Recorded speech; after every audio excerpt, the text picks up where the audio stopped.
अस्सलाम वालेकुम।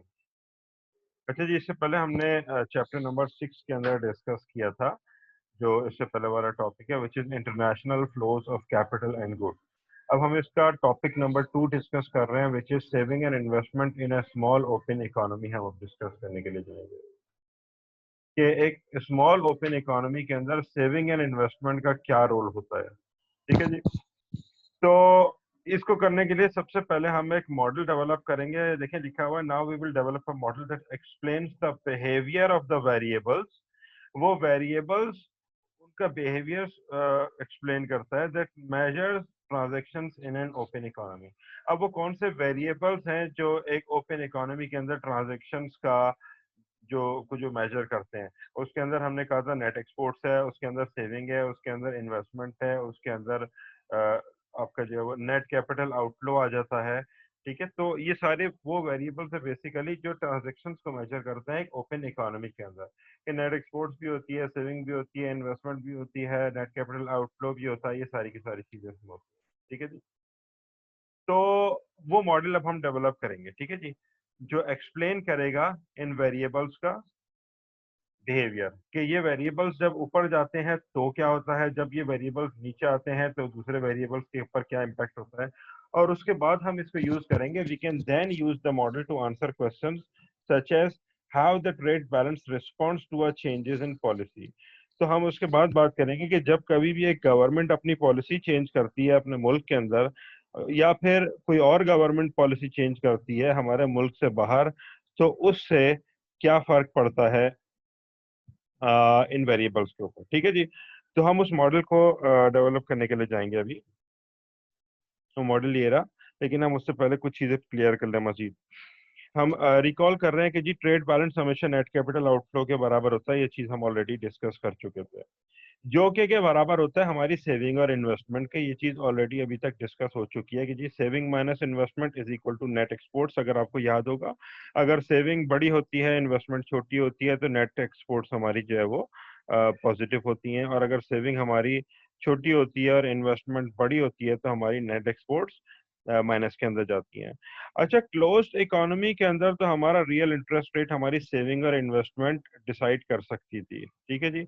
हमने चैप्टर नंबर 3 के अंदर ये चीज बना के देखी थी कि हमारा इंटरेस्ट रेट जो है वो कहाँ पे होता है। इंटरेस्ट रेट हमारा सेविंग और इन्वेस्टमेंट का जो इक्विलिब्रियम पॉइंट होता है वही हमारा इंटरेस्ट रेट होता है बेसिकली। तो एक क्लोज्ड इकोनॉमी के अंदर तो हमारी सेविंग जाहिर है कि हमारी फिस्कल पॉलिसी के ऊपर डिपेंड करती है। ठीक है, हमारी इन्वेस्टमेंट हमारे रियल इंटरेस्ट रेट के ऊपर डिपेंड करती है। तो ये दोनों, इन दोनों का जहाँ पे इक्विलिब्रियम होता है वही हमारा जो है वो इंटरेस्ट रेट हो जाता है। ठीक है। तो वही चीज जो है वो हमारी बता देगी कि जी रियल इंटरेस्ट रेट कहाँ पे होगा इन ए स्मॉल ओपन इकोनॉमी। लेकिन जब हम बात करेंगे एक स्मॉल ओपन इकोनॉमी की, देखें अब हम क्लोज्ड इकोनॉमी की बात नहीं कर रहे हैं।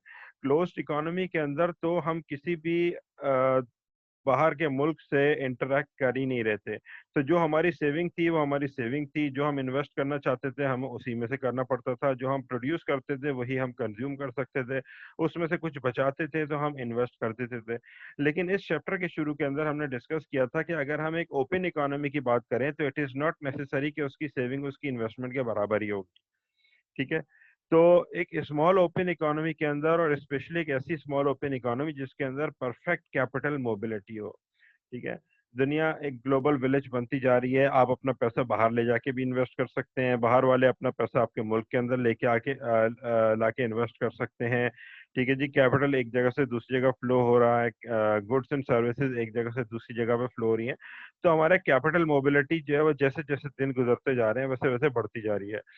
तो रियल इंटरेस्ट रेट अब की दफा कहाँ से आएगा? रियल इंटरेस्ट रेट आएगा वर्ल्ड रियल इंटरेस्ट रेट से। ठीक है। लेकिन किस तरीके से, इसके ऊपर हम अभी थोड़ी देर के अंदर बात करते हैं। तो अभी तक जो हमने डिस्कशन की वो क्या थी कि अगर क्लोज्ड इकोनॉमी होगी तो उसकी सेविंग और इन्वेस्टमेंट मिलकर डिसाइड करेगी इसका इक्विलिब्रियम पॉइंट जो होगा कि हमारा रियल इंटरेस्ट रेट क्या होगा। लेकिन अगर हम ओपन इकोनॉमी की बात करेंगे जहाँ पे परफेक्ट कैपिटल मोबिलिटी है, तो हमारा रियल इंटरेस्ट रेट हमारी सेविंग एंड इन्वेस्टमेंट डिसाइड नहीं करेगी। दूसरे अल्फाज के अंदर हमारा रियल इंटरेस्ट रेट जो है हम खुद डिसाइड नहीं करेंगे, बल्कि दुनिया के अंदर जो रियल इंटरेस्ट रेट चल रहा होगा वो डिसाइड करेगा। The interest rate in our number point number 4। अब पॉइंट नंबर 4 के ऊपर मैं जा रहा हूँ। ठीक है। यहाँ से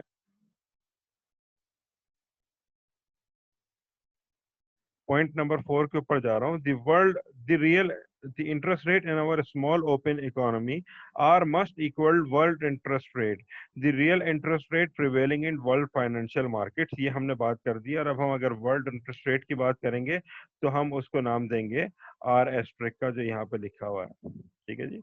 तो हमारा इंटरेस्ट रेट आर हो जाएगा, वर्ल्ड इंटरेस्ट रेट को आपके पास से हम आर एस्ट्रिक का नाम देंगे। ठीक है जी। चलें, हम नेक्स्ट आते हैं। तो नेक्स्ट के ऊपर लिखा हुआ है, ये कहते हैं लेकिन वो कौन सी चीज है जो डिसाइड करेगी, but what determines the world real interest rate. अब देखें, इसका आंसर जो है बड़ा सेम है और बड़ा आसान सा इसका आंसर है। हमारी जो क्लोज्ड इकोनॉमी थी उसके अंदर हमारा इंटरेस्ट रेट किसने डिफाइन किया था? हमारी सेविंग और हमारी इन्वेस्टमेंट ने। जितनी हमारी सेविंग थी और जितनी हम इन्वेस्टमेंट करना चाह रहे थे, उसको देखते हुए चैप्टर नंबर 3 को आप जाके रिकॉल करेंगे तो आपको याद आ जाएगा। हमारी सेविंग का कर्व जहां हमारी इन्वेस्टमेंट के कर्व को क्रॉस करता था, यानी उसका जो इक्विलिब्रियम था, वही हमारा इंटरेस्ट रेट होता था। अब ये देखें कि जिस तरीके से क्लोज्ड इकोनॉमी ऑपरेट करती है किसी मुल्क की, ठीक है, हाइपोथेटिकली बात कर रहे हैं हम, बिल्कुल उसी तरीके से दुनिया की इकोनॉमी भी एक क्लोज्ड इकोनॉमी है। दुनिया की जितनी सेविंग है या दुनिया की जितनी टोटल आउटपुट है, जिसको हम वाई कह सकते हैं, और दुनिया के अंदर जितनी y माइनस सी माइनस जी हमारी बेसिकली जो वो सेविंग होती थी, और दुनिया के अंदर जितनी कंजम्पशन हो रही है और दुनिया के अंदर जितनी गवर्नमेंट परचेजेस हो रही हैं, उसके बाद अगर कुछ बच जाता है तो वो हमारी सेविंग है। अब क्लोज्ड इकोनॉमी, अब open economy, sorry, open economy के अंदर तो केस हमारा क्या था कि जरूरी नहीं है कि हमारी सेविंग हमारी इन्वेस्टमेंट के बराबर हो। अगर हमारी सेविंग बड़ी होती थी और हमारी इन्वेस्टमेंट छोटी होती थी तो हमारे पास कुछ पैसा बच जाता था जिसको हम दूसरे मुल्कों को उधार दे देते थे। नेट कैपिटल आउटफ्लो पॉजिटिव था। लेकिन अगर हमारी सेविंग छोटी थी और हमारी इन्वेस्टमेंट बड़ी थी, तो हमारे पास पैसा नहीं होता था अपनी इन्वेस्टमेंट करने के लिए, तो नेट कैपिटल आउटफ्लो नेगेटिव हो जाता था, या फिर हमें पैसा दुनिया से लेना पड़ता था अपने मुल्क में इन्वेस्ट करने के लिए। लेकिन जब हम वर्ल्ड इकोनॉमी की बात करेंगे तो वर्ल्ड इकोनॉमी के अंदर देखें, आपकी सेविंग जो है वो ज्यादा नहीं हो सकती। मतलब सॉरी, हमने कहा कि जी y माइनस सी माइनस जी, जो आपका अमाउंट बच गया है, y माइनस सी माइनस जी, जो आपका अमाउंट बच गया है वही आपकी सेविंग है। ठीक है जी, वही आपकी सेविंग है। और जो आपने वर्ल्ड इकोनॉमी के अंदर सेव किया है, आप उतना ही इन्वेस्ट कर सकते हैं, उससे ज्यादा नहीं कर सकते। तो इसका आंसर क्या हुआ? Answer to this question is very same as it was in a closed economy. Since world economy is a closed economy, जो कि अभी अभी हमने बात की, its real interest rate depends on its saving and investment, कि इसकी जो सेविंग होगी और इसके अंदर जितनी हम इन्वेस्टमेंट करने चाह रहे हैं उसके ऊपर डिपेंड करेगा इसका वर्ल्ड का रियल इंटरेस्ट रेट। अ स्मॉल ओपन इकोनॉमी अच्छा, अब एक स्मॉल ओपन इकोनॉमी जो है उसका इफेक्ट जो होता है वर्ल्ड रियल इंटरेस्ट रेट के ऊपर बहुत ही नेग्लिजिबल सा होता है। उसकी वजह क्या है कि जी स्मॉल इकोनॉमी का आउटपुट, स्मॉल इकोनॉमी की कंजम्पशन, स्मॉल इकोनॉमी की गवर्नमेंट परचेजेस, स्मॉल इकोनॉमी की अपनी सेविंग, वो एक बहुत छोटा सा पार्ट होता है वर्ल्ड सेविंग के अंदर। तो जब एक बहुत छोटा सा पार्ट होता है तो एक स्मॉल ओपन इकोनॉमी की से भी बहुत ही नेग्लिजिबल सी होती है जब हम बात करते हैं वर्ल्ड रियल इंटरेस्ट रेट की, इसलिए कि इसकी सेविंग भी बहुत नेग्लिजिबल सी है वर्ल्ड सेविंग के मुकाबले में। तो being a small part of the world it has, हम यहाँ से शुरू करें, being a small part of the world it has a negligible effect on world saving and world investment. ठीक है जी। Hence, our small open economy takes the world real interest rate as exogenous. तो हमारी जो small open economy होगी उसकी saving, उसकी investment और उसके अंदर अगर कोई रियल इंटरेस्ट रेट एग्जिस्ट करता है, तो चूंकि कि वो एक दुनिया की इकोनॉमी का एक बहुत छोटा सा पार्ट है, तो इसका इम्पैक्ट दुनिया की इकोनॉमी के ऊपर नेग्लिजिबल होता है। ठीक है। और जब नेग्लिजिबल होता है तो इसका फिर अपना इंटरेस्ट रेट नहीं चलता, फिर जो वर्ल्ड इंटरेस्ट रेट है वो स्मॉल ओपन इकोनॉमी के अंदर चलता है। उसकी क्या वजह है? उसकी वजह ये है कि अगर हम अज्यूम कर लेते हैं कि जी हमारे यहाँ जो है वो इंटरेस्ट रेट लेट से कि जो है वो 10% के ऊपर है। ठीक है जी। हमारे इंटरेस्ट रेट 10% के ऊपर है, ये मैंने लेफ्ट साइड के ऊपर बनाया है। और दुनिया के अंदर इंटरेस्ट रेट चल रहा है 6%। हम एक स्मॉल ओपन इकोनॉमी है।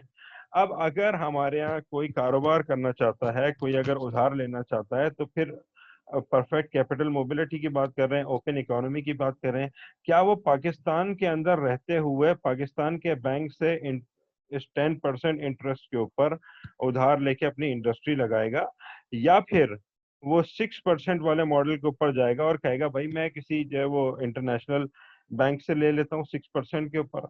अब क्या हुआ कि हमारे बैंक्स बैठे हुए तो होंगे इंटरेस्ट के ऊपर जो है वो अपनी सेविंग्स देने के लिए, लेकिन कोई भी ये 10% के ऊपर लेने के लिए तैयार नहीं होगा। हर शख्स बोलेगा कि हम 6% के ऊपर लेना चाह रहे हैं। मिसाल के तौर पे मैं यहाँ पे लेफ्ट साइड के ऊपर एक और चीज लिखता हूँ कि जी हमारी स्मॉल ओपन इकोनॉमी के अंदर जो चीज चल रही है वो 6% चल रही है, और दुनिया की ओपन इकोनॉमी के अंदर जो चीज चल रही है, दुनिया के अंदर जो इकोनॉमी के अंदर जो इंटरेस्ट रेट चल रहा है वो 10% के ऊपर चल रहा है। अब होगा क्या कि दुनिया भर से लोग इस 6% के ऊपर लेना चाहेंगे, ना ये कि इस 10% के ऊपर लेना चाहेंगे। जब ये इस 6% के ऊपर लेना चाहेंगे तो ये सारा पैसा या तो मुल्क से बाहर जाना शुरू हो जाएगा, या फिर मुल्क के अंदर जो है वो सेविंग की और पैसे की किल्लत हो जाएगी, जिसकी वजह से ये रेट जो है वो ऑटोमेटिकली ऊपर की तरफ आना शुरू होगा। और फिर बैंकों की कोशिश ये होगी कि बजाय इसके कि वो उन लोगों को कर्जा दें जो मुल्क के अंदर है, वो उन लोगों को कर्जा देने की कोशिश करेंगे जो मुल्क से बाहर है। अब इसका तीसरा हल क्या निकला? इसका तीसरा हल ये है, सबसे नीचे मैं लिख रहा हूँ कि जी अगर दुनिया के अंदर वर्ल्ड रियल इंटरेस्ट रेट 10% चल रहा है, तो हमें मेक श्योर करना होगा कि जी हमारा इंटरेस्ट रेट भी 10% है, ताकि वो तमाम लोग जो मुल्क में पैसा लेके मुल्क के अंदर इन्वेस्ट करना चाह रहे हैं वो मुल्क से लें, और वो तमाम लोग जो मुल्क से बाहर हैं वो अपने अपने मुल्कों से लेंगे पैसा। ठीक है जी। तो ये सिचुएशन है। और हम मॉडल डेवलप करने से पहले मैं आपको ये 3 स्लाइड्स जरा दोबारा एक दफा एक्सप्लेन कर देता हूँ, ताकि हम एग्जैक्टली हमें मालूम हो कि हम किस जगह पे खड़े हुए हैं। हमने कहा कि जी हम एक मॉडल डेवलप करेंगे जो हमें क्या बताएगा, जो हमें ये बताएगा बिहेवियर ऑफ द वेरिएबल्स। कौन से variables? Saving, investment, net capital outflow, net exports. इन वेरिएबल्स का बिहेवियर बताएगा दैट मेजर इसलिए कि यही वो वेरिएबल्स हैं जो हम एक ओपन इकोनॉमी के अंदर ट्रांजेक्शन्स को मेजर करने के लिए यूज करते हैं। और जब हम ये मॉडल बना लेंगे तो फिर हम इस मॉडल को यूज करेंगे ये फाइंड आउट करने के लिए कि ट्रेड बैलेंस किस तरीके से रिस्पॉन्ड करता है टू चेंजेस इन पॉलिसी। जब कोई गवर्नमेंट अपनी फिस्कल पॉलिसी चेंज करती है तो ट्रेड बैलेंस के ऊपर जो है उसका क्या इम्पैक्ट आता है। जब कोई दूसरी गवर्नमेंट अपनी फिस्कल पॉलिसी चेंज करती है तो उसका ट्रेड बैलेंस के ऊपर क्या इम्पैक्ट आता है। ठीक है जी। तो ये हमारी पहली स्लाइड थी जो हमने डिस्कस की। दूसरी स्लाइड के अंदर हमने कहा था कि जी trade balance, net capital outflow और सेविंग एंड इन्वेस्टमेंट तमाम बराबर होते हैं। ये मैं पहला पॉइंट डिस्कस कर रहा था। ठीक है जी। क्लोज्ड इकोनॉमी के अंदर हमने कहा था रियल इंटरेस्ट रेट कहाँ से आ रहा है? सेविंग एंड इन्वेस्टमेंट से आ रहा है। इसको रिकॉल करने के लिए आप चैप्टर नंबर 3 के अंदर चले जाएंगे स्मॉल। लेकिन अगर हम बात करें आजकल के दौर की, जो ज्यादातर इकोनॉमीज जो है वो एग्जिस्ट करती हैं विद परफेक्ट कैपिटल मोबिलिटी, कि आप कैपिटल को कहीं से भी कहीं पे लेके जा सकते हैं। ठीक है जी। वहां पर रियल इंटरेस्ट रेट को कौन डिफाइन करेगा? हमारी सेविंग एंड इन्वेस्टमेंट नहीं, दुनिया की सेविंग एंड इन्वेस्टमेंट। और अगर दुनिया की सेविंग एंड इन्वेस्टमेंट दुनिया का रियल इंटरेस्ट रेट डिफाइन कर रही है जस्ट लाइक अ क्लोज्ड इकोनॉमी, तो अब चूंकि कि हम परफेक्ट कैपिटल मोबिलिटी की बात कर रहे हैं तो दुनिया का इंटरेस्ट रेट ही हमारा इंटरेस्ट रेट होगा। ठीक है जी। तो ये चीज अभी तक हमने डिस्कस की है। हम यहाँ से आगे चलते हैं।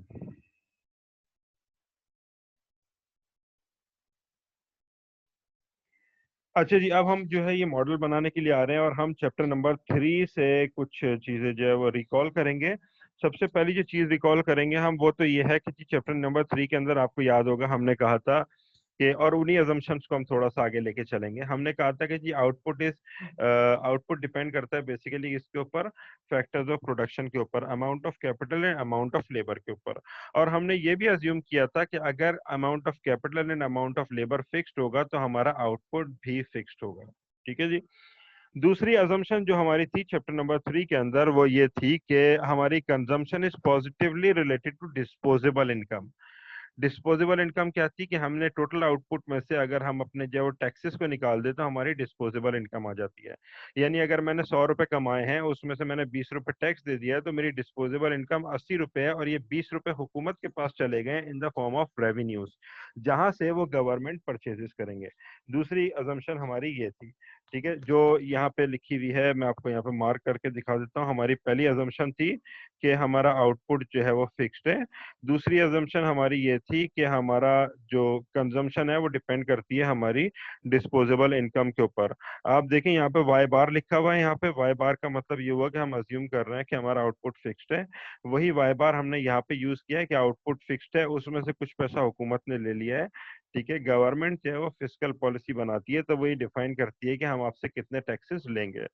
ठीक है, तो ये टी और जी जो है वो हमने कहा था कि वेरिएबल्स हमारे फिस्कल पॉलिसी से रिलेटेड हैं। ये टी गवर्नमेंट के रेवेन्यूज और जी गवर्नमेंट के एक्सपेंडिचर्स, ये दोनों फिस्कल पॉलिसी के ऊपर डिपेंड करते हैं। ठीक है जी, और फिस्कल पॉलिसी जैसे जैसे चेंज होगी वैसे वैसे हमारी जो है वो सेविंग चेंज होगी। ठीक है, लेकिन हमारी इन्वेस्टमेंट डिपेंड करती है किसके ऊपर, जो हमने चैप्टर नंबर 3 के अंदर कहा था, वो हमने कहा था कि हमारी इन्वेस्टमेंट डिपेंड करती है रियल इंटरेस्ट रेट के ऊपर।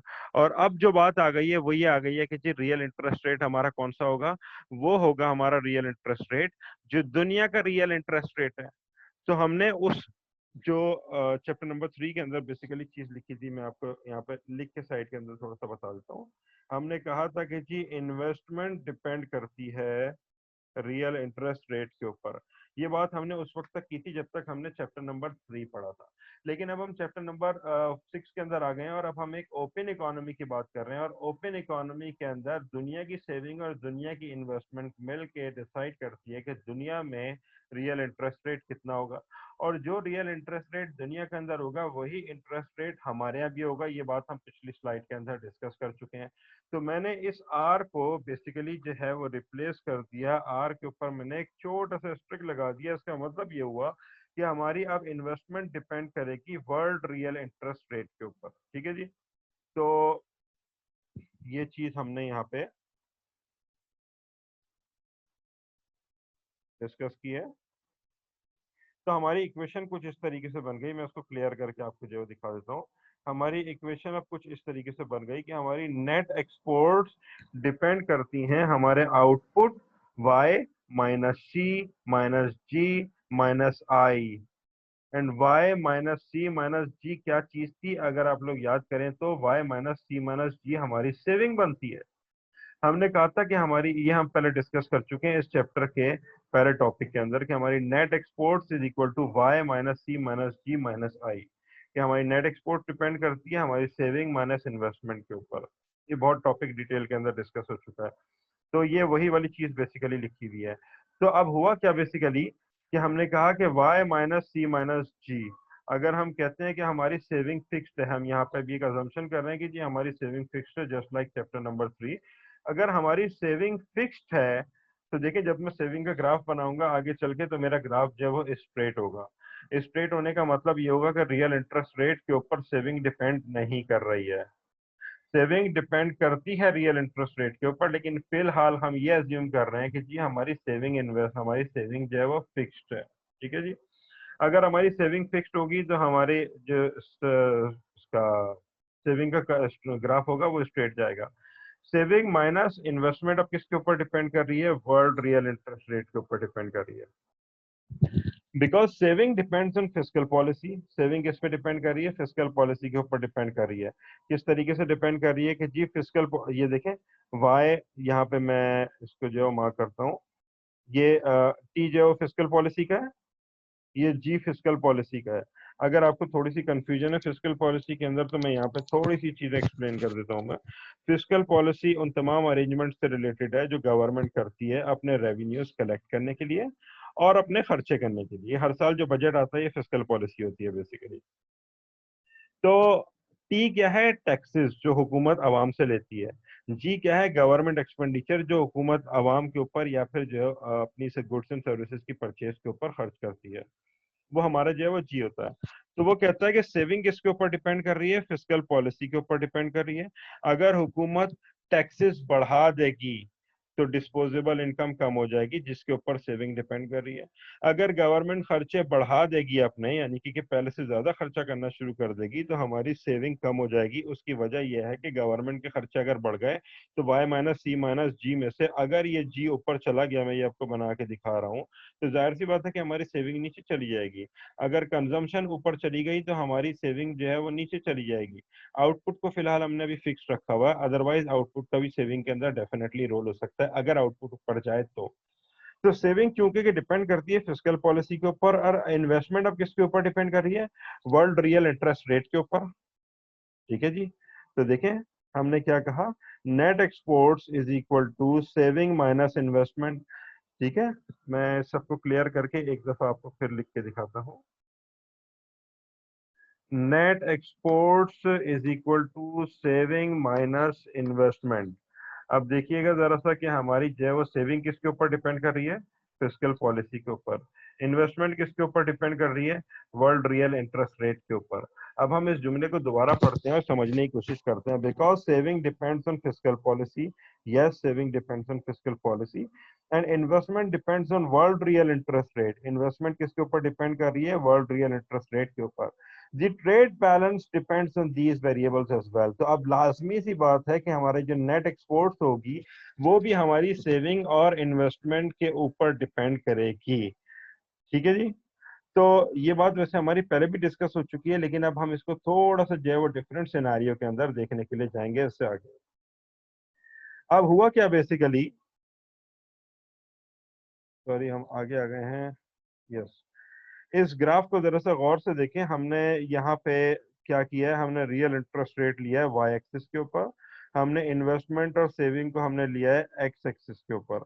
तो वाई के ऊपर रियल इंटरेस्ट रेट है, सेविंग इन्वेस्टमेंट हमारा एक्स एक्सिस के ऊपर है। सेविंग का ग्राफ आपको जो है वो सीधा जाता हुआ नजर आ रहा है ऊपर की तरफ। इसकी वजह हम ऑलरेडी डिस्कस कर चुके हैं, और इसकी वजह यह है कि फिलहाल हमने अज्यूम किया है कि हमारी सेविंग फिक्स्ड है। रियल इंटरेस्ट रेट ऊपर जाए या रियल इंटरेस्ट रेट नीचे आए, हमारी सेविंग चेंज नहीं हो रही है। ठीक है। अच्छा, अब क्या हुआ कि अगर तो हमें क्लोज्ड इकोनॉमी की बात करते हैं, ये हमारा जो है वो इन्वेस्टमेंट का ग्राफ आ रहा है। Investment depends on real interest rate. हम चैप्टर नंबर 3 में बड़ी डिटेल में डिस्कस कर चुके हैं कि रियल इंटरेस्ट रेट जैसे जैसे ऊपर जाएगा वैसे वैसे हमारी इन्वेस्टमेंट जो है वो पीछे आती रहेगी। इन दोनों का आपस के अंदर एक जस्ट लाइक जो क्वांटिटी डिमांडेड और प्राइस का जैसे रिलेशनशिप था, ठीक है जी, इनवर्स रिलेशनशिप, वही इनवर्स रिलेशनशिप इसका है कि जैसे जैसे हमारा रियल इंटरेस्ट रेट नीचे आएगा वैसे वैसे हमारी इन्वेस्टमेंट भी बढ़ती चली जाएगी। ठीक है जी। तो saving and investment in a small open economy. अब इस ग्राफ को आपने जरा से जो है गौर से सुनना है। अगर हम एक क्लोज्ड इकोनॉमी की बात कर रहे होते तो हमारी सेविंग और इन्वेस्टमेंट मिलके यहाँ पे हमारा एक इक्विलिब्रियम पॉइंट वन बनाती, जहाँ पे हमारी सेविंग और इन्वेस्टमेंट बराबर हो जाती है, और हम कहते हैं कि ई वन जो है वो बेसिकली हमारा जो है वो इंटरेस्ट रेट है। लेकिन अब हम क्लोज्ड इकोनॉमी की बात नहीं कर रहे, अब हम एक ओपन इकोनॉमी की बात कर रहे हैं। और जब ओपन इकोनॉमी की बात करेंगे तो लेट्स से कि वर्ल्ड रियल इंटरेस्ट रेट उस रियल इंटरेस्ट रेट से ऊपर है जो हमारा रियल इंटरेस्ट रेट है। ठीक है जी। अब हमने जो रियल इंटरेस्ट रेट रखा हुआ है उससे ऊपर वर्ल्ड रियल इंटरेस्ट रेट है।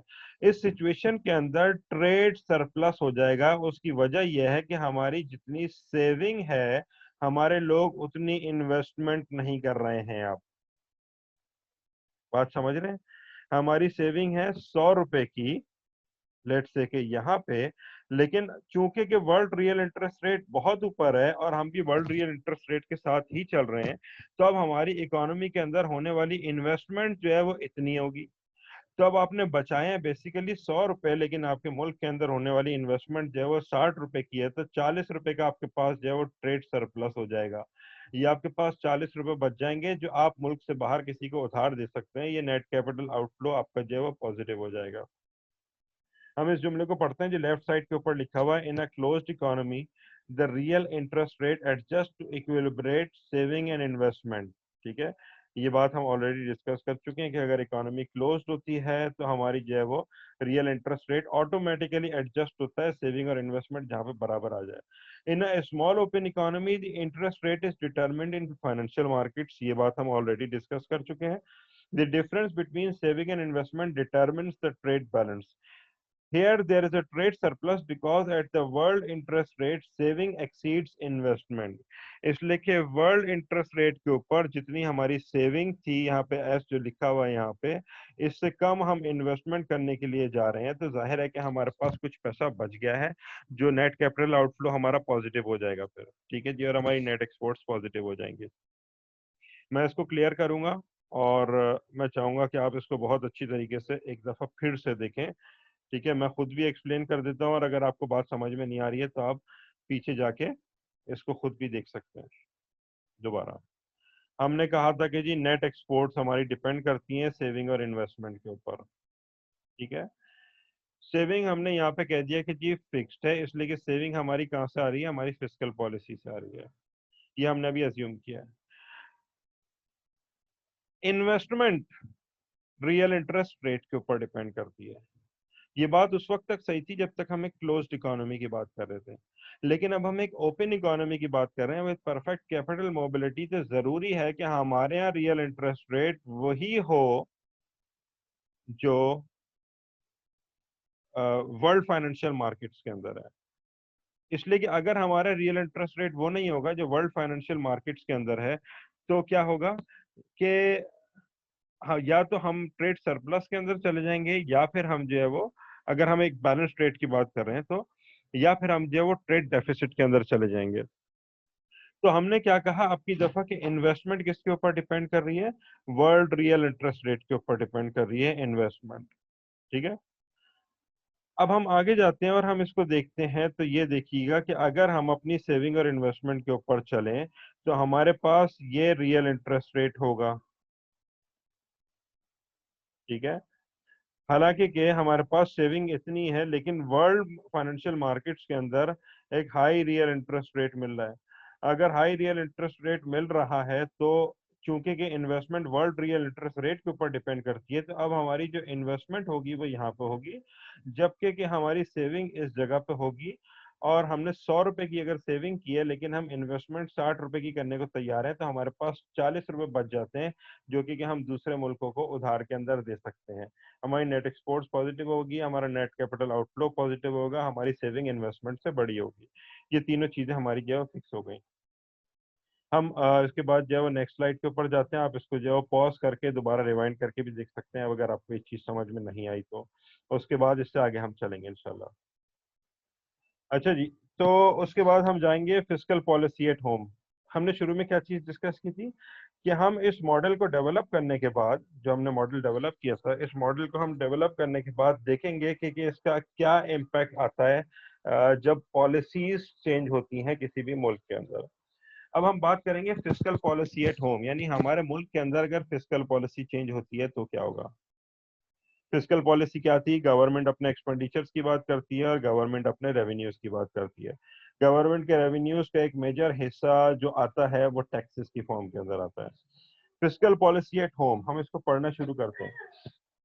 If the government expends domestic spending, government ने डोमेस्टिक स्पेंडिंग को बढ़ा दिया by increasing government purchases, the increase in G reduces national saving. ठीक है, देखें तो ये बड़े सिंपल सा पॉइंट है, हम कई दफा डिस्कस कर चुके हैं। S is equal to Y minus C minus जी।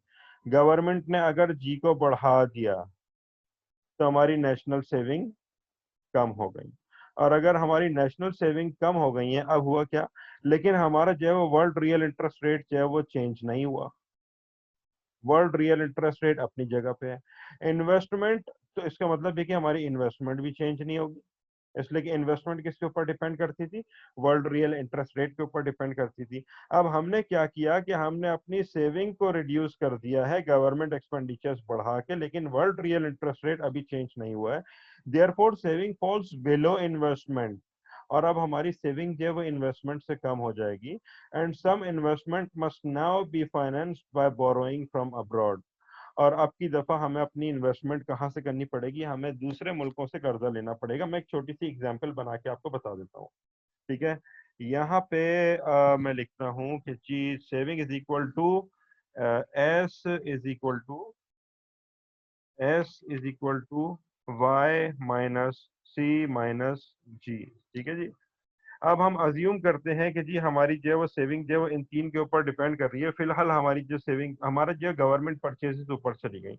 जब हमारी गवर्नमेंट परचेजेस ऊपर जाएंगी तो देखिए हमारी सेविंग जो है वो नीचे आ जाएगी। जब हमारी सेविंग नीचे आएगी तो पहले हमारी क्या था, हमने कहा था कि जी सेविंग माइनस इन्वेस्टमेंट के ऊपर जो नेट एक्सपोर्ट्स जो डिपेंड कर रही है। Net exports is equal to saving minus investment, ये चीज थी बेसिकली। अब हमारी जो सेविंग और इन्वेस्टमेंट है उसमें से हमारी सेविंग चूंकि के नीचे आ गई है, तो मिसाल के तौर पे सेविंग पहले 100 रुपए थी और इन्वेस्टमेंट हमारी 80 रुपए थी। अब हमारी सेविंग हो गई है मिसाल के तौर पे 100 - 80। तो पहले हमारे पास 20 रुपए बच जाते थे जो हमारी नेट एक्सपोर्ट्स पॉजिटिव होती थी। ठीक है, और हमें किसी से कुछ पैसा लेने की जरूरत नहीं पड़ती थी, हमारा नेट कैपिटल आउटफ्लो भी पॉजिटिव होता था। अब आपने अपनी सेविंग कम कर दी है, आपकी सेविंग हो गई है 70 रुपीज की, इसलिए कि गवर्नमेंट ने अपनी परचेजेस बढ़ा दी है, लेकिन आपकी इन्वेस्टमेंट अपनी जगह पे है। उसकी वजह है कि world real interest rate change नहीं हुआ। तो अब ये चला जाएगा -10 के अंदर आपकी जो नेट एक्सपोर्ट्स है। ठीक है जी, ये मैंने यहाँ पे जो आपको कुछ चीजें जो लिख के दिखाई है, इनको जो देख लीजिएगा थोड़ा सा। यहाँ पे क्या है कि net export saving minus investment के ऊपर डिपेंड करती है। सेविंग मिसाल के तौर पर पहले 100 रुपए थी, इन्वेस्टमेंट हम 80 रुपए की करते थे, 20 रुपए हमारे पास बच जाते थे, हमारी नेट एक्सपोर्ट्स पॉजिटिव थी। अब क्या हुआ, गवर्नमेंट ने चूंकि के जी को इंक्रीज कर दिया है और जी को इंक्रीज करने की वजह से हमारी सेविंग जो है वो नीचे चली गई है और हमारी सेविंग लेट से के 70 रुपीज हो गई है। लेकिन इन्वेस्टमेंट 80 रुपए के ऊपर खड़ी हुई है, इसलिए कि world real interest rate change नहीं हुआ है। तो हमारी नेट एक्सपोर्ट्स -10 हो गई। इसका मतलब ये हुआ कि अब हमें 10 रुपए की चीजें मुल्क के अंदर लेके आनी पड़ेंगी, तब कहीं जाके हमारी इन्वेस्टमेंट की डिमांड पूरी होगी। लेकिन ये 10 रुपए की एडिशनल चीजें हमारे मुल्क में किस वक्त आएंगी, जिस वक्त हम 10 रुपए एडिशनल मुल्क से बाहर भेजेंगे। अब ये 10 रुपए एडिशनल मुल्क के बाहर हम भेजेंगे किस तरीके से, नेट कैपिटल आउटफ्लो हमारा नेगेटिव होगा, हमें दूसरे मुल्कों से उधार लेना पड़ेगा ये 10 रुपए की एडिशनल चीजें खरीदने के लिए। तो आई होप कि ये वाला पॉइंट जो है वो क्लियर हो गया। Because net exports is equal to saving minus investment, the foreign S applies, ये वही वाली चीजें पूरी जो अभी हमने डिस्कस की है, दिस सेम लॉजिक। अच्छा, फिस्कल पॉलिसी के अंदर जो दूसरी चीज हो सकती है वो क्या हो सकती है कि फिस्कल पॉलिसी के अंदर एक तो गवर्नमेंट अपने एक्सपेंडिचर्स बढ़ा सकती है, दूसरे फिस्कल पॉलिसी के अंदर गवर्नमेंट क्या कर सकती है, टैक्सेस माफ कर सकती है लोगों को कि जाओ भाई ये वाला टैक्स भी नहीं दो, ये वाला टैक्स भी नहीं दो। अब हुआ क्या है बेसिकली कि गवर्नमेंट के खर्चे तो अपनी जगह पे खड़े हुए हैं, लेकिन गवर्नमेंट ने टैक्सेस कम कर दिए हैं। अब जब गवर्नमेंट ने टैक्सेस कम कर दिए तो उससे क्या होगा, this same logic applies to a decrease in taxes, a tax cut lowers T, हमारे टैक्सेस कम हो गए, रेजेस डिस्पोजेबल इनकम, अब हमारी डिस्पोजेबल इनकम इंक्रीज हो गई है, और डिस्पोजेबल इनकम इंक्रीज होने की वजह से हमारी कंजम्पशन बढ़ गई है। और जब कंजम्पशन हमारी बढ़ जाएगी तो देखें, ये वाली चीज अगर इंक्रीज होगी, फिर हम वही वाली बात कर रहे हैं कि डिस्पोजेबल इनकम डिपेंड करती थी हमारी कंजम्पशन के ऊपर। सॉरी, मैंने गलत कहा है, हमारी कंजम्पशन डिपेंड करती थी डिस्पोजेबल इनकम के ऊपर। डिस्पोजेबल इनकम होती थी कि disposable income is a function of output minus taxes. तो जब हमारा सी बढ़ेगा तो हमारा एस डेफिनेटली जो है वो नीचे की तरफ जाएगा। ठीक है, तो और जब एस नीचे की तरफ जाएगा तो फिर वही सिचुएशन होगी पूरी जो हमने इससे पहले अभी डिस्कस की है। अब अगर हम इसी चीज का ग्राफ बना के देखें, अगर यहाँ पे ग्राफ है तो, अगर हम इसी चीज का ग्राफ बना के देखें तो देखें, अब आपको ग्राफ समझ में आएगा, बड़ा सिंपल सा यहाँ पे एक ग्राफ है। पहले वर्ल्ड रियल इंटरेस्ट रेट के ऊपर, यहाँ पे जो वर्ल्ड रियल इंटरेस्ट रेट पहले आपको दिया हुआ है, इस वर्ल्ड रियल इंटरेस्ट रेट के ऊपर हमारी सेविंग और इन्वेस्टमेंट जो है वो बराबर थी और कुछ भी नहीं हो रहा था। This economy begins with a balance trade, तो ये हमारी जो एक बैलेंस ट्रेड थी कि जितनी हमारी सेविंग है उतनी ही हम इन्वेस्टमेंट कर रहे हैं, ये हमारा जो है वो सेविंग और इन्वेस्टमेंट का इक्विलिब्रियम पॉइंट नंबर 1 आ गया। लेकिन क्या हुआ, बट मैंने fiscal expansion reduces saving. Fiscal expansion दो तरीके से हो सकती थी, या तो गवर्नमेंट अपनी परचेजेस इंक्रीज कर देगी, या फिर गवर्नमेंट आपको और हमें टैक्स के अंदर छूट दे देगी। जब गवर्नमेंट अपनी परचेजेस इंक्रीज करेगी तो सेविंग डिक्रीज होगी डेफिनेटली, और अगर गवर्नमेंट हमें टैक्स के अंदर छूट देती है तो हमारी डिस्पोजेबल इनकम इंक्रीज हो जाएगी और हम कंजम्पशन को अपनी बढ़ा देंगे। ठीक है, और अगर हम अपनी कंजम्पशन को बढ़ाएंगे या गवर्नमेंट अपनी परचेजेस को बढ़ाएगी, दोनों केसेस के अंदर हमारी सेविंग डिक्रीज हो जाएगी। अब ये माइक्रो इकोनॉमिक्स थी पूरी बेसिकली, कि अगर सेविंग हमारी जो है वो डिक्रीज हो जाएगी तो जाहिर है हमारा सेविंग कर्व जो है वो लेफ्ट साइड के ऊपर शिफ्ट हो जाएगा, S1 से S2 के ऊपर। और अगर हमारा S1 से S2 के ऊपर ही शिफ्ट हो गया है, होल्ड कीजिएगा प्लीज, अब हुआ क्या है, हमारे सेविंग का कर्व जो है वो लेफ्ट साइड के ऊपर शिफ्ट हो गया, और अगर हमारा सेविंग का कर्व लेफ्ट साइड के ऊपर शिफ्ट हो गया तो देखें अब की दफा हमारे पास जो है वो एक ट्रेड डेफिसिट आ गया। उसकी वजह यह है कि हमारी सेविंग कम है। देखिए हमारी सेविंग जो है वो इस जगह पे है, लेकिन वर्ल्ड रियल इंटरेस्ट रेट के ऊपर लोग जो इन्वेस्टमेंट करना चाह रहे हैं वो इस जगह पे करना चाह रहे हैं। अब आपके पास सेविंग पड़ी हुई है 70 रुपए की, लेकिन इन्वेस्टमेंट आप करना चाह रहे हैं 100 रुपए की, तो भाई बाकी के 30 रुपए कहाँ से आएंगे? ये बाकी के 30 रुपए का सामान कहाँ से आएगा जिसको आपने इन्वेस्ट करना है? ये बाकी के 30 रुपए का सामान आएगा मुल्क के अंदर, तो हमारी नेट एक्सपोर्ट्स नेगेटिव के अंदर चली जाएगी, और नेट एक्सपोर्ट्स नेगेटिव के अंदर जाएगी तो उस नेट एक्सपोर्ट्स को फाइनेंस करने के लिए जो एडिशनल 30 रुपीज है वो हमें किसी दूसरे मुल्क से उधार लेने पड़ेंगे। ठीक है जी। तो अगर तो हमारी जो है वो बैलेंस ट्रेड की बात हम कर रहे हैं, यानी कि जितनी हमारी सेविंग है उतनी ही हम इन्वेस्टमेंट कर रहे हैं, तो हमारी नेट एक्सपोर्ट्स जीरो होगी। ये एक बैलेंस ट्रेड वाली सिचुएशन है, इसके अंदर ना हम किसी को कुछ देंगे ना हमें किसी से कुछ लेना पड़ेगा। लेकिन अगर हमारी सेविंग कम है, जैसा कि इस केस के अंदर हमने कहा है कि जी सेविंग यहाँ पे है और इन्वेस्टमेंट यहाँ पे है।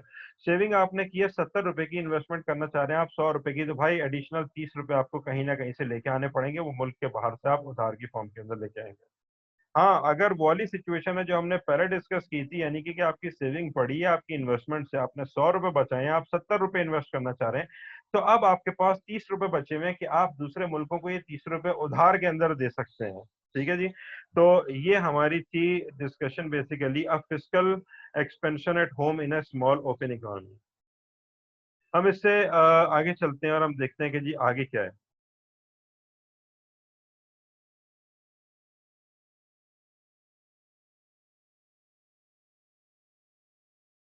अब फिस्कल पॉलिसी अब्रॉड भी हो सकती है। ठीक है जी। हमने अभी तक अपनी फिस्कल पॉलिसी की बात की है, अब हम जो है वो दूसरों की फिस्कल पॉलिसी की बात करते हैं।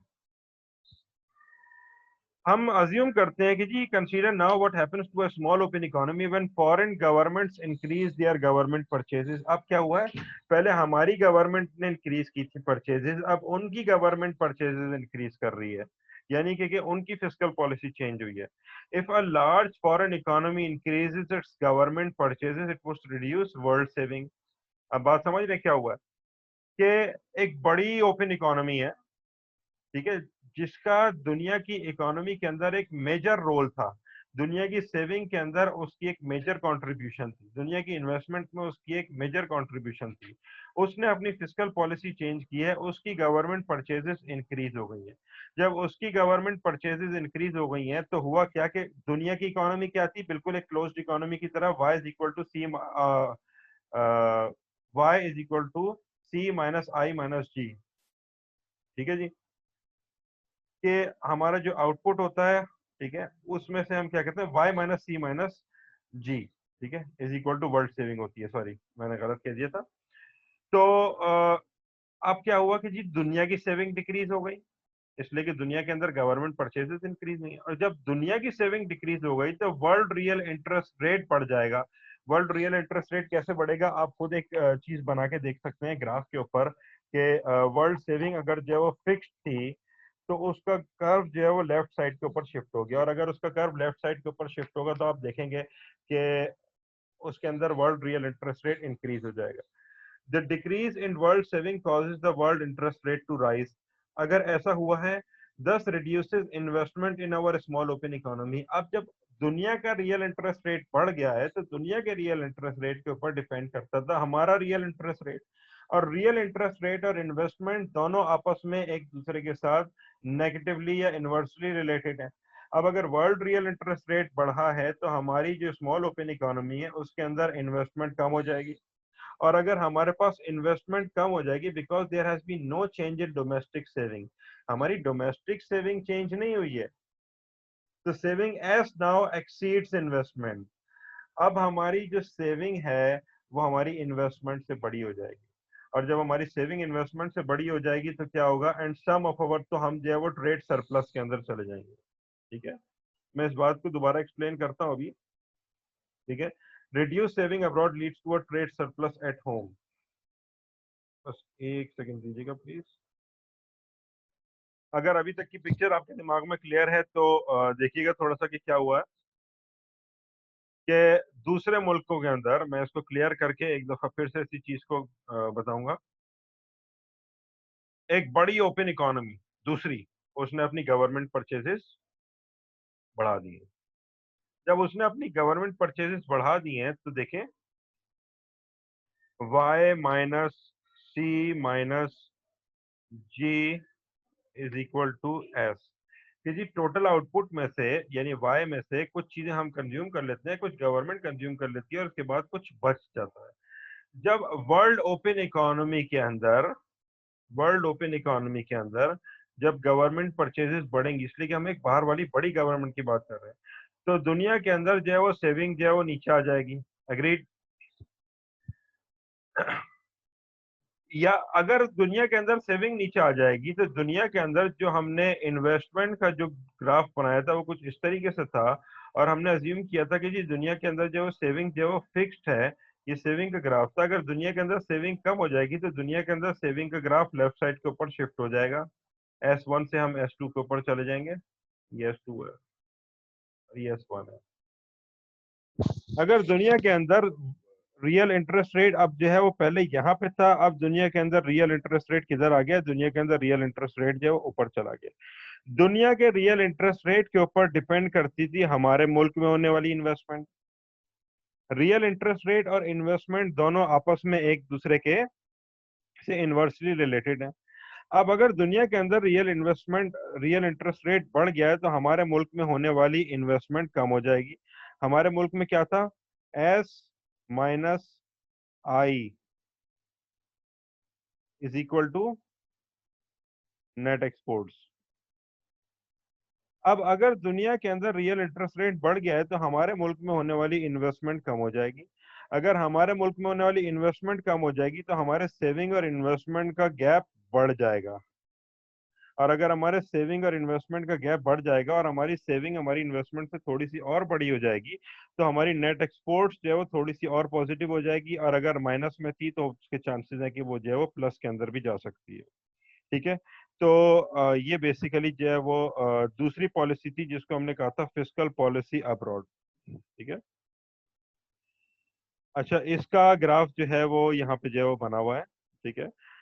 हमने सबसे पहले कहा था an increase in world real interest rate के अंदर चूंकि कि इजाफा हुआ है, तो अब की दफा हमारी जो इन्वेस्टमेंट हो रही है, देखें हमारी इन्वेस्टमेंट जो है वो इतनी हो रही है, जबकि कि हमारे मुल्क के अंदर होने वाली सेविंग इतनी है, तो हमारी नेट एक्सपोर्ट जो है वो ग्रेटर देन जीरो हो जाएंगी, because our saving is now greater than our investment.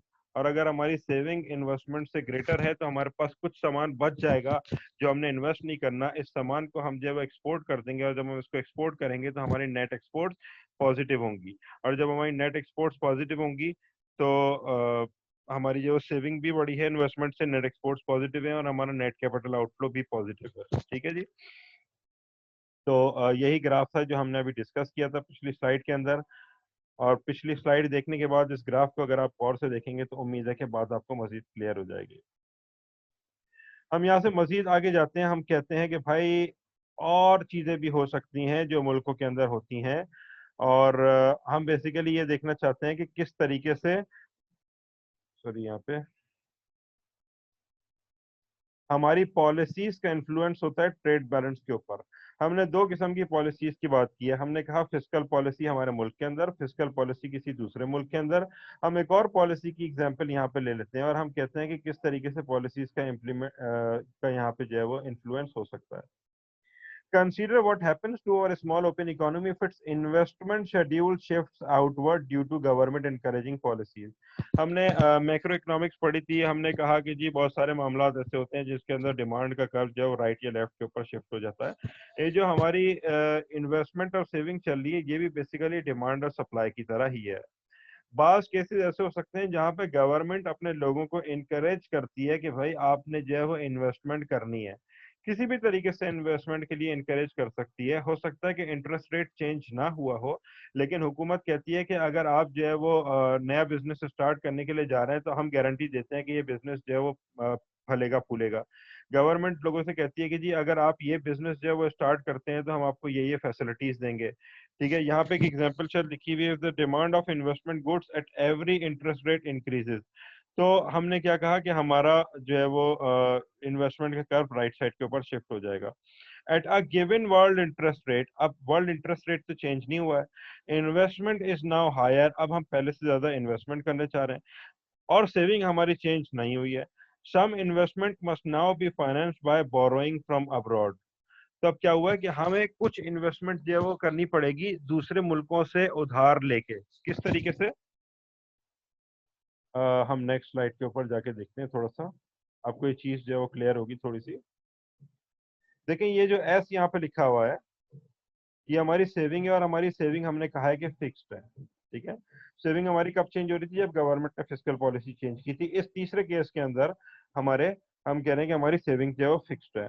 हमारा जो इन्वेस्टमेंट का जो पहले जो ग्राफ था कि investment depends on real interest rate, ये हमारा ग्राफ जो है वो यहाँ पे बना हुआ है। तो यही जो है वो हमारा रियल इंटरेस्ट रेट दुनिया का था। देखें वर्ल्ड रियल इंटरेस्ट रेट हमारा ये रहा। तो इस वक्त हम जो है वो इतनी इन्वेस्टमेंट कर रहे थे और इतनी हमारे पास सेविंग थी, वर्ल्ड रियल इंटरेस्ट रेट ये चल रहा था। अब हुकूमत ने कहा कि जी आप जो इन्वेस्टमेंट करें, हम आपको ये दे रहे हैं, हम आपको ये दे रहे हैं। अब हुआ क्या कि उसी गिवन इंटरेस्ट रेट के ऊपर अब लोग इतनी इन्वेस्टमेंट करना चाहते हैं। बात समझ में आ रही है जो मैंने ये निशान लगाया है। अब वर्ल्ड रियल इंटरेस्ट रेट के ऊपर पहले वो जितनी इन्वेस्टमेंट कर रहे थे वो हमारी सेविंग के बराबर थी, तो जिसकी वजह से हमारी सेविंग और इन्वेस्टमेंट बराबर हो गई थी। लेकिन अब हमारी इन्वेस्टमेंट का कर्व क्योंकि अगर राइट साइड के ऊपर शिफ्ट हो गया है, तो अब लोग जो है वो इस गिवन रियल इंटरेस्ट रेट के ऊपर, वर्ल्ड रियल इंटरेस्ट रेट के ऊपर लोग इतनी इन्वेस्टमेंट करना चाह रहे हैं। तो अब हम इन्वेस्टमेंट करना चाह रहे हैं कितनी, इतनी। हमारी सेविंग कितनी है, हमारी सेविंग है इतनी। अब आप देख रहे हैं कि हमारी saving is less than investment, और अगर हमारी सेविंग जो है वो लेस देन इन्वेस्टमेंट होगी तो हमारी नेट एक्सपोर्ट्स भी जो है वो लेस देन जीरो हो जाती है, हमारा नेट कैपिटल आउटफ्लो भी नेगेटिव हो जाता है। अब हमें ये एडिशनल जो इन्वेस्टमेंट करनी पड़ेगी, ये हमें दूसरे मुल्कों से बोरो करने पड़ेंगे, ये पैसे एडिशनल इन्वेस्टमेंट करने के लिए। अब हम इसको दोबारा पढ़ते हैं, इस स्लाइड को जरा सा।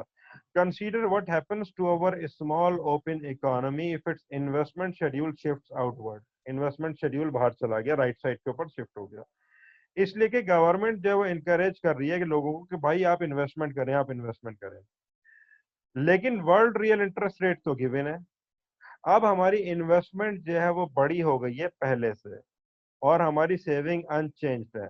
आपने ये सारी चीजें पढ़ते हुए और ये सारे अल्फाज सुनते हुए आपने उस ग्राफ को अपने जहन में रखना है जो नेक्स्ट स्लाइड के अंदर हमने देखा था।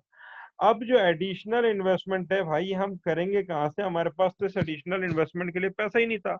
हमने तो 50 रुपए बचाए थे, इन्वेस्ट करना चाहते हैं हम 100 रुपए। अब बाकी के 50 रुपए कहाँ से आएंगे, because capital flows into the economy to finance increased investment, the net capital outflow is negative. अब ये एडिशनल पैसा कहाँ से आएगा, अब पैसा मुल्क के अंदर इनफ्लो होगा या फिर नेट कैपिटल आउटफ्लो हमारा नेगेटिव होगा।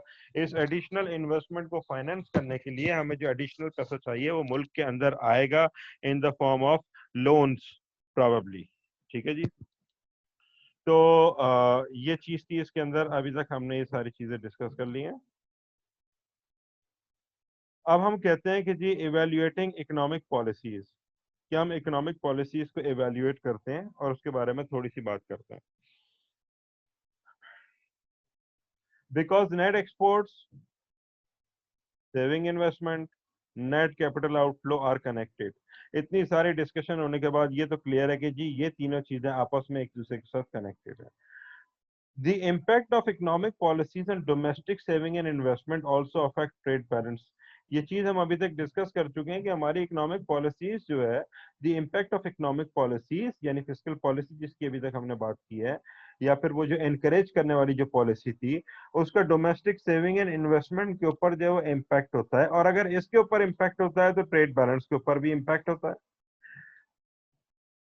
In short, policies that increase investment or decrease saving tend to cause trade deficit। वो तमाम पॉलिसीज जिसके अंदर हम इन्वेस्टमेंट इंक्रीज करने की बात करते हैं without changing saving, saving change नहीं हुई है लेकिन इन्वेस्टमेंट इंक्रीज हो गई है, या फिर हम सेविंग को डिक्रीज करने की बात करते हैं मगर इन्वेस्टमेंट अपनी जगह पे खड़ी हुई है, उन तमाम केसेस के अंदर हम ट्रेड डेफिसिट फेस करेंगे।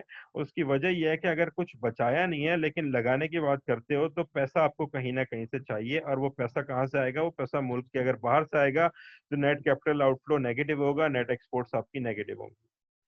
और वो पॉलिसीज जो इन्वेस्टमेंट को डिक्रीज करती हैं और सेविंग को इंक्रीज करती हैं, वो ट्रेड सरप्लस लेके आती हैं। ये भी हमने पिछली स्लाइड्स के अंदर डिस्कस किया कि भाई सेविंग अगर इंक्रीज हो जाएगी लेकिन इन्वेस्टमेंट इंक्रीज नहीं होगी तो हमारी सेविंग और इन्वेस्टमेंट का गैप मजीद बढ़ जाएगा, और अगर मजीद बढ़ जाएगा तो हम ट्रेड सरप्लस की तरफ जाएंगे। और अगर हमारी जो है वो इन्वेस्टमेंट कम होगी मगर सेविंग अपनी जगह पर रहेगी तो हमारा ट्रेड सरप्लस अगेन होगा। तो क्या इसका मतलब ये हुआ कि हम अपने मुल्कों के अंदर इन्वेस्टमेंट को डिस्करेज करना शुरू कर दें और हर चीज और हर पैसा जो है वो बचा बचा के रखना शुरू कर दें? जरूरी नहीं है कि सिचुएशन हमेशा वैसी ही हो जैसी हमें नजर आती है कि जी ट्रेड सरप्लस हमेशा जो है वो हमारे लिए जो है वो फायदेमंद ही होगा। देखिए बहुत सारी चीजें हैं, हम कहते हैं trade deficit is not always a problem in itself. जरूरी नहीं है कि ट्रेड डेफिसिट प्रॉब्लम ही हो, और ट्रेड डेफिसिट सिर्फ और सिर्फ इस वजह से है कि चंद लोगों की वजह से हुआ है। ये एक प्रॉब्लम का सिम्टम भी हो सकता है, ये बुक के अंदर लिखते हैं कि एक प्रॉब्लम का सिम्टम भी हो सकता है। और वो प्रॉब्लम क्या हो सकती है? For example trade deficit may not be a problem in itself. जरूरी नहीं है कि ट्रेड डेफिसिट प्रॉब्लम हो, प्रॉब्लम आपकी लो सेविंग भी तो हो सकती है। और सेविंग कहाँ से आ रही है? याद रखिएगा सेविंग जो है उसके अंदर जो है वो बहुत सारी चीजें इंक्लूडेड है, जिसमें से एक गवर्नमेंट की जो है वो फिस्कल पॉलिसी भी है। ठीक है, अगर हम अपनी कंजम्पशन को इंक्रीज करते चले जाएंगे इसलिए कि गवर्नमेंट ने टैक्सेस कम कर दिए हैं, हमारी कंजम्पशन इंक्रीज होती जा रही है, तो भी सेविंग डिक्रीज होगी। अगर गवर्नमेंट अपनी परचेजेस इंक्रीज कर देती है तो भी नेशनल सेविंग डिक्रीज होगी। नेशनल सेविंग याद रखिएगा पब्लिक एंड प्राइवेट सेविंग का एक जो है वो कॉम्बिनेशन होता है। ठीक है, उसके अंदर गवर्नमेंट की सेविंग भी आती है, आपकी सेविंग भी आती है। अच्छा, हम नेक्स्ट स्लाइड के ऊपर जाते हैं।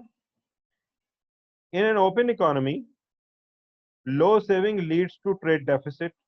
ऑलरेडी हम ये डिस्कशन कर चुके हैं कि लो सेविंग अगर होगी तो ट्रेड डेफिसिट होगा, और हमारे ऊपर जो है वो बैरूनी ममालिक का कर्जा जो है वो बढ़ता चला जाएगा। लेकिन बहरहाल इस कर्जे को आपने जो है वो पे तो करना ही है एक ना एक दिन। इसका मतलब ये हुआ कि आज अगर ज्यादा कंज्यूम करोगे तो फ्यूचर के अंदर कंज्यूम करने के लिए कुछ भी नहीं बचेगा, implying that future generations will bear the burden of low national saving।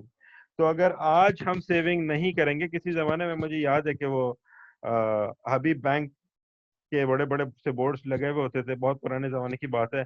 उसके ऊपर 1 रुपए का सिक्का बना हुआ होता था और वो कहते थे, बहुत पुराने जमाने की बात है, वो कहते थे कि रुपया बचाइए आज, बचाएं कल काम आएगा, इस तरीके से करके कुछ लिखा हुआ था। तो बेसिकली अगर हमारी आज लो नेशनल सेविंग होगी तो हमारे, लेकिन हम इन्वेस्टमेंट डेफिनेटली करना चाहते हैं, तो हमारी नेट एक्सपोर्ट्स माइनस होंगी, नेट कैपिटल आउटफ्लो नेगेटिव होगा, हमें दूसरे मुल्कों से कर्जा लेना पड़ेगा, और अगर हमें दूसरे मुल्कों से कर्जा लेना पड़ेगा तो लाजमी सी बात है कि ये फ्यूचर जनरेशन को पे बैक करना पड़ेगा। लेकिन उसके बावजूद भी ये कहते हैं कि जी हमेशा जरूरी नहीं है कि ट्रेड डेफिसिट जो है वो इकोनॉमिक ट्रबल की एक रिफ्लेक्शन हो। किस तरीके से? हम देखें क्लासेस के अंदर भी बात करते रहे हैं, अगर तो हमने फॉरेन डेट्स लिए हैं for the purpose of development, these debts में पे बैक इन फ्यूचर। देखिए हमने जो है वो दूसरे मुल्कों से कर्जा लिया, हमने कहा कि जी हम पावर जनरेशन के प्लांट लगाएंगे। हमने दूसरे मुल्कों से कर्जा लिया, हमने कहा कि जी हम मोटर बेस बनाएंगे ताकि इंफ्रास्ट्रक्चर डेवलप हो और जो है वो हम ट्रेड को फरोग दें। हमने दूसरे मुल्कों से कर्जा लिया और हमने कहा कि हम जो है वो पोर्ट्स बनाएंगे। हमने दूसरे मुल्कों से कर्जा लिया, हमने कहा कि हम स्टील मिल्स बनाएंगे। हमने दूसरे मुल्कों से कर्जा लिया, हमने कहा कि हम जो है वो एयरलाइंस की बात करेंगे, हम जो है वो एग्रीकल्चरल सेक्टर की बात करेंगे, हम जो है वो ह्यूमन डेवलपमेंट इंडेक्स की बात करेंगे, हम ये लोगों की तालीम के ऊपर लगाएंगे। अगर तो हम इस सेंस के अंदर जो है वो दूसरे मुल्कों से जो है वो हमारा नेट कैपिटल आउटफ्लो नेगेटिव है, नेट एक्सपोर्ट्स नेगेटिव है, ट्रेड डेफिसिट नेगेटिव है, सेविंग हमारी जो है वो इन्वेस्टमेंट से छोटी है, और ये सारा का सारा पैसा हम लेते हैं और उसको हम इन्वेस्ट करते हैं इन तमाम जगहों पे जो आज से 5 साल बाद, 10 साल बाद, 15 साल बाद या 20 साल के बाद पे बैक करते हैं, तो हम कह सकते हैं कि हमारा ट्रेड डेफिसिट प्रॉब्लम नहीं है। लेकिन अनफॉर्चुनेटली अनफॉर्चुनेटली हम देखते हैं कि जी हमारी सिचुएशन के अंदर होता क्या है कि हम जितना भी कर्जा लेते हैं अक्सर औकात तो वो कर्जा हमें मिलता ही इन शराइत के ऊपर है कि देखो पैसा दे तो रहे हैं लेकिन डेवलपमेंट नहीं होगी इस पैसे से। इस पैसे को आप अ, अपने डेली एक्सपेंडिचर्स के लिए तो खर्च कर सकते हैं, लेकिन इससे पोर्ट नहीं बनेंगे, इससे एयरपोर्ट्स नहीं बनेंगे, इससे जो है वो मोटरवेज नहीं बनेंगी, इससे स्टील मिल्स नहीं लगेंगी, इससे जो है वो जो है वो बच्चों की तालीम के ऊपर नहीं लगेगा। इस पैसे को आपने जो है वो खर्च करना है। तो अगर इन टर्म्स एंड कंडीशंस के ऊपर हमें जो है पैसा मिल रहा है और हमें जो है वो हमारा ट्रेड डेफिसिट नेगेटिव है, तो मैं कहूंगा कि ये एक बहुत बड़ा प्रॉब्लम है। और पैसा, ऐसा पैसा लेने से बेहतर है कि जी हम कुछ अरसे जो है वो भूखे रह जाएं लेकिन हम ये वाला पैसा ना लें। लेकिन अगर हमें पैसा मिल रहा है, हमारा ट्रेड डेफिसिट नेगेटिव के अंदर जा रहा है और उस पैसे को हम अपने डेवलपमेंट के ऊपर लगा रहे हैं जो लॉन्ग रन के अंदर पे बैक करेगा, तो ट्रेड डेफिसिट को हम इतना बड़ा प्रॉब्लम कंसीडर नहीं करेंगे जितना बड़ा प्रॉब्लम हम यूजुअली इसको कंसीडर करते हैं। तो ये था हमारा saving and investment in a small open economy, which is topic number 2 in chapter number 6। इसके बाद जो टॉपिक नंबर 3 है चैप्टर नंबर 6 के अंदर, दैट इज एक्सचेंज रेट्स, जो नेक्स्ट स्लाइड से शुरू हो रहा है। और इसके लिए फिर मैं नया लेक्चर रिकॉर्ड करूंगा। अभी फिलहाल हम इसको यहाँ पे एंड करते हैं। तो चैप्टर नंबर 6 से आपके पास दो टॉपिक्स हो चुके हैं। एक टॉपिक नंबर 1 हो चुका है जिसके अंदर हमने बात की थी international flow of capital and goods, और दूसरा हमने टॉपिक डिस्कस किया saving and investment in a small open economy. आपसे रिक्वेस्ट ये है कि जी थर्ड टॉपिक के ऊपर जाने से पहले इन दोनों लेक्चर्स को सुने, और सुनने के बाद इनको एक दफा पढ़ें। और सबसे बेहतर आइडिया ये है कि अपने किसी दोस्त के साथ या छोटे बहन भाई के साथ बैठ जाएं, और उन्हें बेशक अच्छा ना लगे, डेफिनेटली उनको अच्छा नहीं लगेगा, आपने उनको पकड़ के जो है वो समझाना है कि आओ मैं तुम्हें बताऊं कि मुल्क के अंदर जितने भी प्रॉब्लम्स हो रहे हैं वो क्यों हो रहे हैं और वो किसकी वजह से हो रहे हैं और उनका क्या सोल्यूशन हो सकता है। आप उनको पढ़ाने के लिए बैठ जाएं। ठीक है जी। तो इससे आपको बात जो है वो थोड़े से बेहतर तरीके से समझ में आएगी, बजाय इसके कि हम जो है वो सिर्फ बुक रीड करते रहें। ठीक है जी। तो बुक भी रीड करनी है, लेक्चर्स भी सुनने हैं, और कोशिश करनी है कि किसी को समझा भी दें। फिलहाल के लिए thank you very much. Allah Hafiz.